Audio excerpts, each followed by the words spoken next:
ഈ ഒരു വീഡിയോയിലൂടെ നമ്മൾ വളരെ പ്രധാനപ്പെട്ട കുറച്ച് അപ്ഡേറ്റുകളാണ് നോക്കാൻ പോകുന്നത്. സോ ഒരു അപ്ഡേറ്റിലേക്ക് പോകുന്നതിന് മുമ്പ് നിങ്ങൾ ആദ്യമായിട്ടാണ് ഈ ചാനലിൽ ഞാൻ എപ്പോഴും പറയുന്നൊരു കാര്യമാണ്, നിങ്ങളുടെ ലൈക്ക് എന്ന് പറയുന്നത് ഭയങ്കര ഇമ്പോർട്ടൻ്റ് ആണ്. സോ 200 ലൈക്സ് ആണ് ഈ ഒരു വീഡിയോ ടാർഗറ്റ്. എല്ലാവരും അതിലേക്ക് എത്തിക്കുമെന്ന് വിചാരിക്കുന്നു. അതുപോലെ 10K സബ്സ്ക്രൈബേഴ്സും നമ്മുടെ ലക്ഷ്യമാണ്. സോ 2 സെക്കൻഡ് സമയം മാത്രം, ജസ്റ്റ് 2 ക്ലിക്ക്, എല്ലാവരും ഒന്ന് ആ ഒരു 2 സെക്കൻഡ് സമയം ഉപയോഗിച്ച് ലൈക്ക് സബ്സ്ക്രൈബ് ചെയ്തിട്ട് വീഡിയോ കാണാനായി ശ്രമിക്കും. ഈ ഒരു വീഡിയോയിലൂടെ നമ്മൾ നോക്കാൻ പോകുന്നത് സ്റ്റെഫാൻ ജോവേറ്റിച്ചുമായിട്ട് ബന്ധപ്പെട്ട ഒരു അപ്ഡേറ്റ് ആണ്. നമുക്ക് എല്ലാവർക്കും അറിയാവുന്നൊരു കാര്യമാണ്.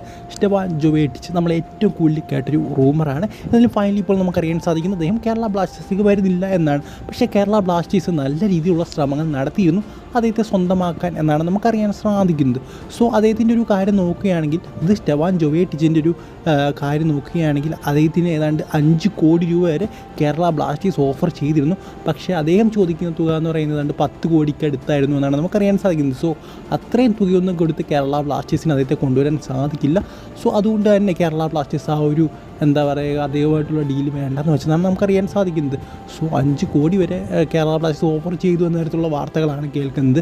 അതായത് ജേമി മക്ലാരന് Mohan Bagan super giants offer ചെയ്തതിനെക്കാട്ടി കൂടുതലാണെന്നും പറഞ്ഞ് കേൾക്കുന്നുണ്ട്. സോ അത്രയും വലിയൊരു ഓഫർ കൊടുത്തിട്ട് പോലും അദ്ദേഹം വരാതിരുന്നത് എന്തായാലും ഒരു പക്ഷേ അദ്ദേഹത്തിന് അത്രയും വലിയ തുകയൊക്കെ വേണമായിരിക്കും. അതും ഇന്ത്യൻ സൂപ്പർ ലീഗിലേക്ക് സ്വിച്ച് ആകുകയാണ്, അത്രയും വലിയ ലീഗുകളിലൊക്കെ കളിച്ചിട്ട്. സോ അതുകൊണ്ടൊക്കെ ആയിരിക്കും അദ്ദേഹത്തിന് നമുക്കൊരിക്കലും കുറ്റം പറയാനും സാധിക്കില്ല. പിന്നെ വേണമെന്ന് വെച്ചാൽ കുറച്ചുകൂടെ തുക കേരള ബ്ലാസ്റ്റേഴ്സ് കൊടുക്കാമായിരുന്നു.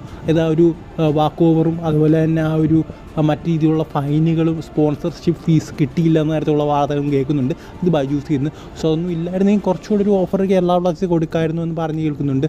സോ ഒരു 10 കോടിക്കൊക്കെ അദ്ദേഹത്തെ കൊണ്ടുവരാൻ ശ്രമിച്ചു കഴിഞ്ഞാൽ കേരള ബ്ലാസ്റ്റേഴ്സിൻ്റെ ആ ഒരു സ്ഥിതി തന്നെ മോശവും. സോ എന്തായാലും കുഴപ്പമില്ല എന്ന് തന്നെ പറയാം. അത്യാവശ്യം നല്ല സൈന്യങ്ങളുടെ ഇപ്പോൾ കേരള ബ്ലാസ്റ്റേഴ്സ് നോക്കുന്നുണ്ട്. കുറേയധികം പേരുകൾ ഇങ്ങനെ പറഞ്ഞു കേൾക്കുന്നുണ്ട്. സോ അതെല്ലാം മുടങ്ങാനുള്ള കാരണം വലിയൊരു ഡിമാൻഡാണ് അവർ ഓഫർ ചെയ്യുന്നത്. അതായത് നമ്മൾ സാധാരണ ISL കൊടുക്കുന്നതിനെക്കാട്ടി ഇരട്ടിയൊക്കെയാണ് അവർ പറയുന്നത്. ഇരട്ടിയും ട്രിപ്പിളും ഒക്കെയാണ് അവർ പറയുന്നത്. സോ അതൊന്നും കേരള ബ്ലാസ്റ്റേഴ്സ് കൊടുക്കാനുള്ള ഒരു രീതിയല്ല ഇപ്പോൾ അത്. സോ എന്തായാലും ഫ്യൂച്ചറിൽ ഇവരൊക്കെ വരും, അല്ലെങ്കിൽ ഇത്രയും വലിയ താരങ്ങളെ കൊണ്ടുവരാൻ പറ്റുമെന്ന് നമുക്ക് വിശ്വസിക്കാം.